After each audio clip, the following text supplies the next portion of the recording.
Students, बेटा last video में हम लोगों ने रिफ्लेक्शन के बारे में पढ़ा था कि रिफ्लेक्शन होता है वो फिनोमेना जिसमें कि लाइट एक सरफेस से टकराती है और वापस चली जाती है, दैट इज रिफ्लेक्शन। अब हम पढ़ेंगे रिफ्लेक्शन के बारे में। रिफ्लेक्शन जो होता है कि लाइट आई किसी मीडियम के अक्रॉस पास हो गई, सो उस मीडियम के अक्रॉस पास होने से वो लाइट हमेशा बेंड हो जाती है। कभी कभार उसका एंगल थोड़ा कम हो जाता है, कभी ज्यादा हो जाता है। व्हाई? बिकॉज लाइट की जो स्पीड है वो हर एक मीडियम में अलग अलग होती है बच्चों। तो आप बोलोगे कि bending of light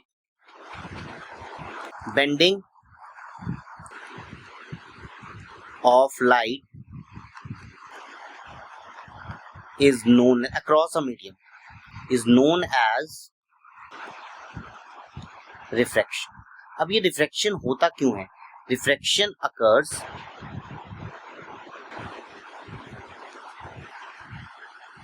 because speed of light is different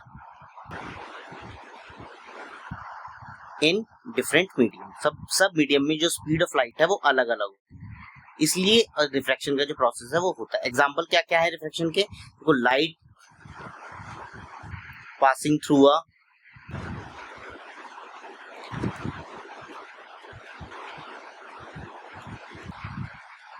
window glass, वो रिफ्रैक्शन का प्रोसेस है। पेंसिल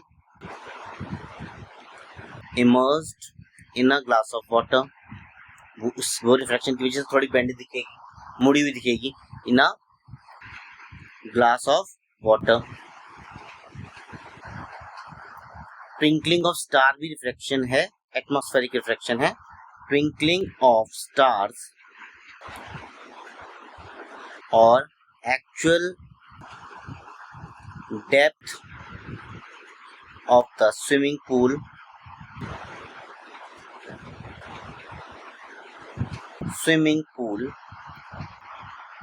appears less, means आपको apparently स्विमिंग पूल जो है कम डेप्थ का नजर आता है। ये सारे के सारे जो फिनोमेना है, these are the example of the process of refraction। ठीक है, अब ये रिफ्रैक्शन जो है जब एक ग्लास स्लैब के थ्रू होता है, प्रिज्म के थ्रू रिफ्रैक्शन होता है। हम लोगों ने देख लिया था, ह्यूमन आई जब पढ़ा था उसके अंदर डायग्राम था वो वाला। अब अगर ग्लास स्लैब के अक्रॉस होगा तो रिफ्रैक्शन कैसे होगा, उसके पहले हमें ये पता होना चाहिए कि रिफ्रैक्शन के जो लॉज हैं, दो लॉ हैं रिफ्रैक्शन के, वो कौन कौन से हैं। लॉज ऑफ रिफ्रैक्शन,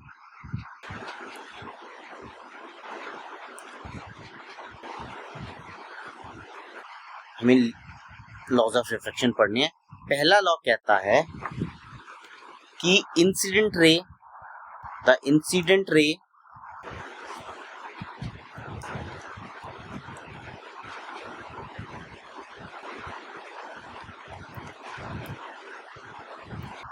रिफ्रैक्टेड, देखिए इसमें रिफ्लेक्टेड नहीं आएगा, देखो इसमें आएगा रिफ्रैक्टेड रे एंड नॉर्मल।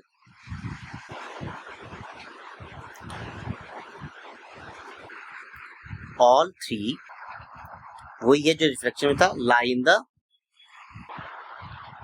Same plane. ठीक है, दूसरा कहता है ratio of sine trigonometric ratio जो है, एंगल ऑफ इंसिडेंस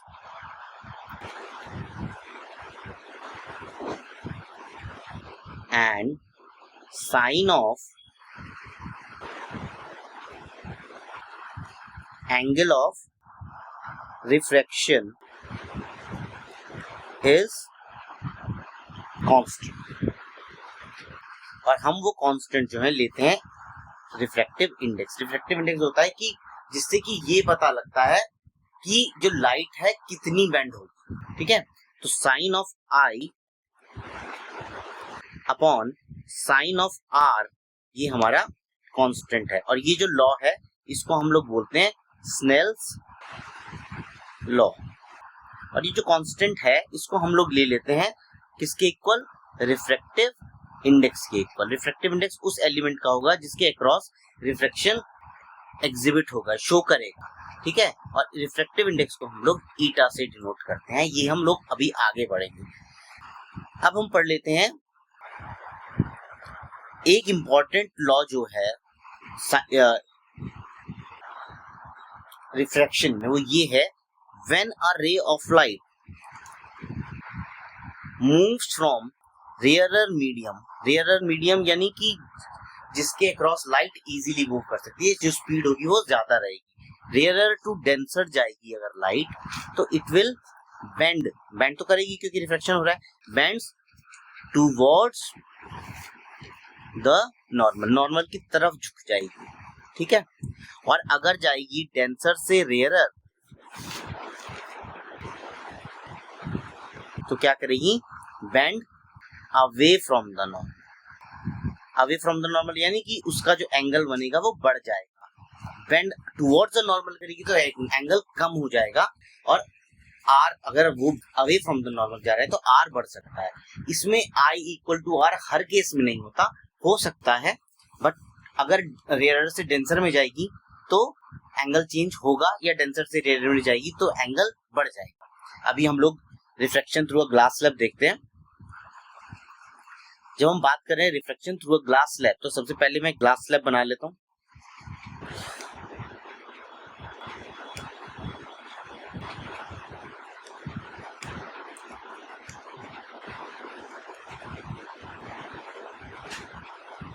ये हमने ग्लास स्लैब बना दिया। अब यहाँ पे नॉर्मल आएगा,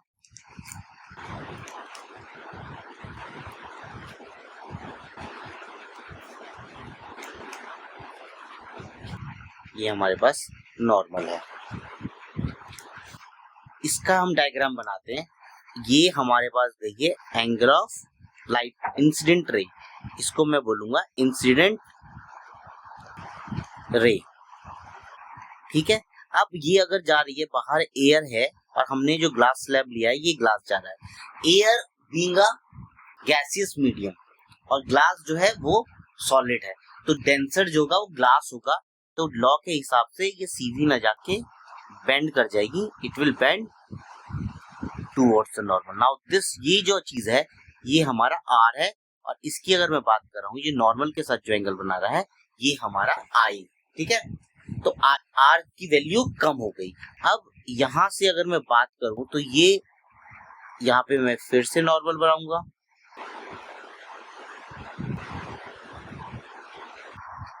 तो ये जो रे है ये अब बाहर जाएगी, ग्लास से जाएगी ये एयर में, that means it is moving from a denser medium to rarer medium, और जब ऐसा होता है तो it will bend away from the normal, ठीक है। तो नाउ दिस, ये जो आपकी अंदर रे आई है, this is your refracted ray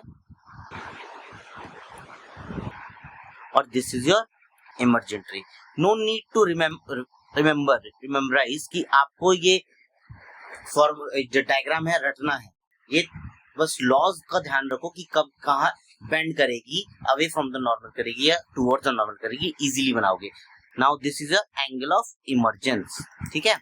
और तुम अगर यहां से देखो तो ये जो लाइन आ रही है ये एकदम सीधी जाएगी अगर मीडियम नहीं चेंज होता तो। ये जो डिस्टेंस आया इसको हम लोग बोलते हैं लेटरल डिस्प्लेसमेंट, ठीक है। ये पूरा डायग्राम था किसका, refraction through a glass slab, through glass slab, ठीक है। तो हम लोगों ने ये ड्रॉ किया, इसकी हेल्प से जो लॉज ऑफ रिफ्रैक्शन हम लोगों को बताए गए। इसके अलावा हम लोग देखते हैं, अब जब किसी भी चीज के अक्रॉस तुम्हारा रिफ्रैक्शन होगा तो उसके पास में अपना रिफ्रैक्टिव इंडेक्स भी होगा। अब जो दो तरह के रिफ्रैक्टिव इंडेक्स होते हैं, पहला होता है absolute refractive index. Absolute refractive index किस तरीके से डिफाइन किया जाता है, एब्सोल्यूट रिफ्रैक्टिव इंडेक्स एक ही मीडियम की जब बात करते हैं तब आता है हमारे पास। Absolute refractive index is defined as speed of light in vacuum और speed upon speed of light in that medium. तो ये हो जाएगा eta is equals to speed of light, और remember speed of light, vacuum की जो light की speed है वो कांस्टेंट है, कितनी है 3 इंटू 10 की पावर 8 है मीटर पर second, upon speed of light in that medium, ये वाला हो जाएगा। तो ईटा का जो फॉर्मूला आएगा that is c upon v. अब यहाँ से क्या चीज अप्लाई कर सकते हो, देखो सी तो हमेशा कांस्टेंट रहेगा, हर एक मीडियम में सी जो है चेंज नहीं होता, कांस्टेंट रहता है। ईटा किसके ऊपर डिपेंड करेगा, ईटा डिपेंड करेगा कि उस मीडियम के अंदर वेलोसिटी कितनी है, और वो करेगा इनवर्सली, यानी वी जिसमें ज्यादा होगा रिफ्रैक्टिव इंडेक्स उसका कम आएगा। ठीक है, तो यहाँ पर हम लोग ये फॉर्मूला लिखते हैं एब्सोल्यूट रिफ्रैक्टिव इंडेक्स का। एक आ जाता है रिलेटिव रिफ्रैक्टिव इंडेक्स। देखो रिलेटिव रिफ्रैक्टिव इंडेक्स जो आता है वो जब आप दो मीडियम्स की बात कर रहे हो, तो it is the ratio when a light रे, आप बोल सकते हो व्हेन अ लाइट रे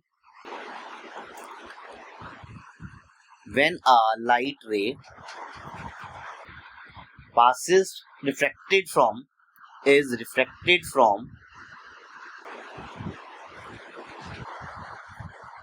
medium 1 to medium 2, तो उसका हमें रिलेटिव रिफ्रैक्टिव इंडेक्स जो है वो कैलकुलेट करना पड़ता है। ठीक है, सेकेंड मीडियम या medium 2, then their relative refractive index is given by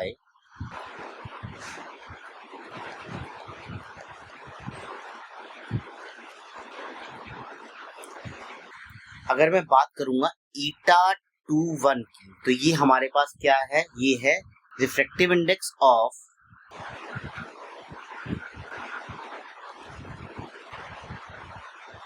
medium 2 with respect to medium 1,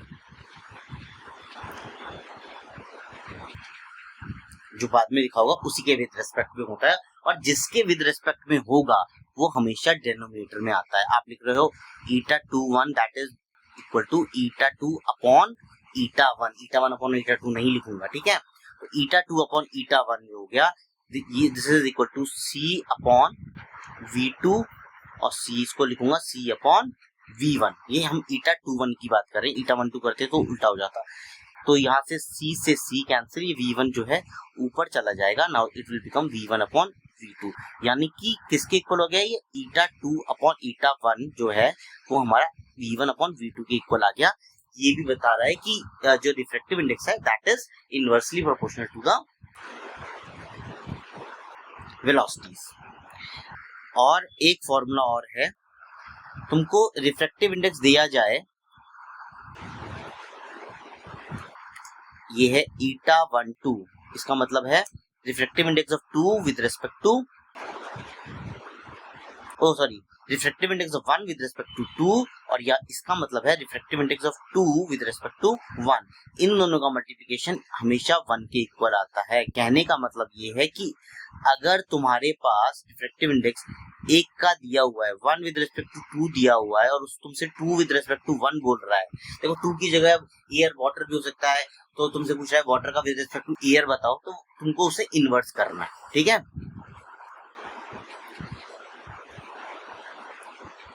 principal focus of a lens क्या होता है, देखो बेसिकली वो पॉइंट होता है जो जहां पे जो रेज है वो कन्वर्ज होती है। ठीक है, कॉन्वेक्स के केस में कन्वर्ज की जाती हैं और डाइवर्ज होती है कॉनकेव के केस में। तो बेसिकली इसकी डेफिनेशन लिखोगे, it is a point on principal axis where a beam of light parallel to principal axis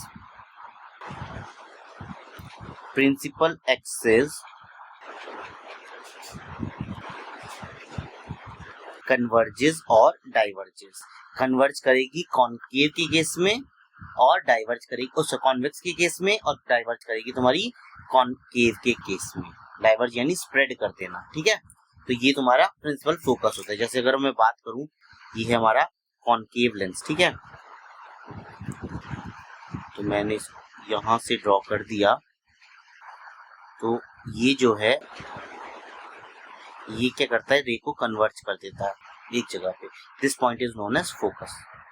तो ये फोकस जो है ये बोलता है। और अगर हम बात करें कॉन्केव लेंस की, तो कॉन्केव लेंस जो है डाइवर्ज करता है, इस टाइप का होता है। वो बीच में से थिन होता है and thicker at the edges, और इसका जस्ट उल्टा होता है। तो इसका क्या होता है कि अगर आप पैरेलल आ रही है कोई रे ऑफ लाइट, तो ये जैसे ही इससे टकराएगी लेंस से, ये उसको डाइवर्ज कर देगा, फैला देगा। हम इसका जो फोकस है वो इसको यहाँ पर एक्सटेंड करने के बाद मिलाते हैं। This is the difference between concave और कॉन्वेक्स लेंस। बस वहां पर से मिरर से जो है यही फर्क है कि कॉन्केव मिरर एक कन्वर्जिंग मिरर था, लेकिन कॉन्केव लेंस जो है वो तुम्हारा डाइवर्जिंग है। और कॉन्वेक्स मिरर डाइवर्जिंग था, कॉन्वेक्स लेंस जो है वो कन्वर्जिंग, ठीक है। अब हम बात करते हैं ऑप्टिकल सेंटर। यहाँ पर पोल नहीं होता, ऑप्टिकल सेंटर होता है। तो ऑप्टिकल सेंटर की डेफिनेशन लिखोगे, point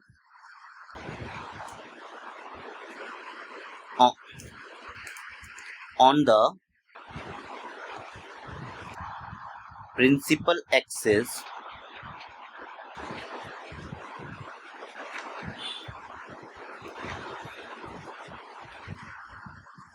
a ray of light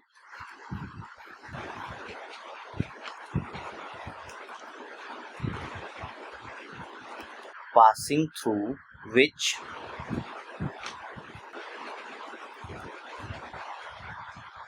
remains undeviated, मतलब उसमें कोई बेंडिंग नहीं होती, वो विदाउट रिफ्रैक्शन जाती है। जनरली जो होता है mid point of the lens, it is the mid point of the lens.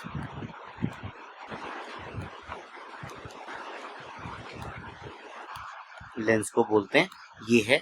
अगर मैं बात करूंगा कॉन्केव की, तो इसका ऑप्टिकल सेंटर कहीं ये ऑप्टिकल सेंटर होगा। और कॉन्केव की बात करूंगा तो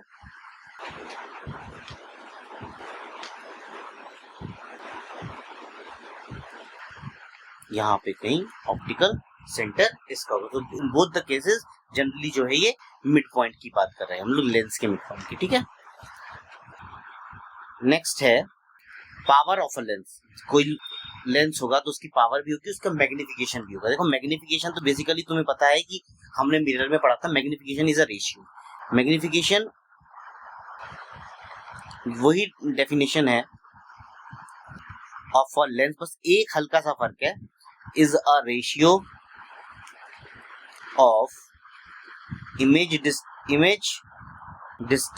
एंड ऑब्जेक्ट।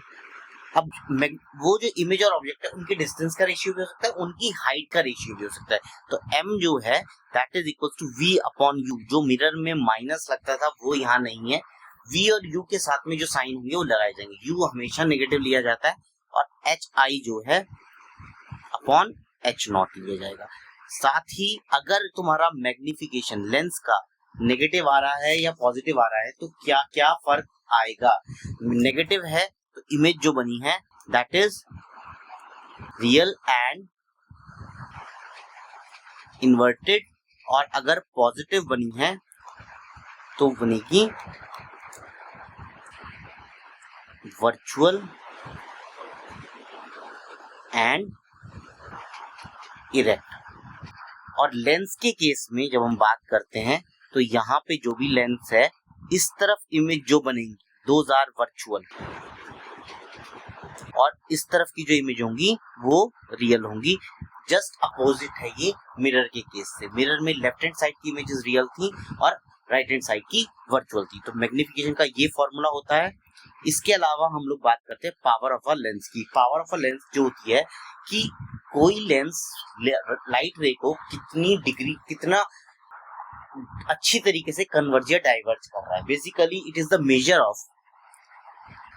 ऑफ कन्वर्जेंस और डाइवर्जेंस। ठीक है, तो पावर का फॉर्मूला होता है power equal to 1/f in metre, और जो SI यूनिट होती है इसकी वो होती है डायोप्टर। और आपको फ्रीक्वेंसी फोकल लेंथ मीटर में लेनी पड़ेगी, और पावर को हम लोग दे सकते हैं 100/f when focal length is in centimetre. तो पावर जो होती है ये, अगर मुझे कहा जाए कि वन डायोप्टर को डिफाइन करें तो वन डायोप्टर किसके इक्वल है, 1 मीटर माइनस 1। फॉर्मूले से निकल रहा है ये। पावर जो है कॉनकेव की जो पावर होती है वो होती है आपकी नेगेटिव। वाई? बिकॉज उसकी फोकल लेंथ ही नेगेटिव होती है। और कॉन्वेक्स की पावर जो होती है वो होती है पॉजिटिव। ठीक है, इसके अलावा अगर आपके पास कॉम्बिनेशन ऑफ लेंसेज हैं, if there is a combination of lenses, power combination of lenses with power, कितनी पावर होंगी, P1, P2 and so on. तो जो आपका कॉम्बिनेशन का पावर आएगा वो आएगा P is equals to P1 plus P2 plus and so on, जितने लेंसेज आपने लगाए हैं। इससे तुम लोग पावर निकाल सकते हो। इसके अलावा एक फॉर्मूला और है, that is the lens formula. बिल्कुल सेम है मिरर फॉर्मूला से, वही फॉर्मूला है, बस साइन का फर्क है। ये होता है 1/v minus 1/u is equals to 1/f। ये हमारा लेंस फॉर्मूला है। ठीक है, तो ये रिफ्रैक्शन के बारे में था। नेक्स्ट वीडियो में मैं रे डायग्राम्स के बारे में बता दूंगा। Thanks for watching, have a nice day.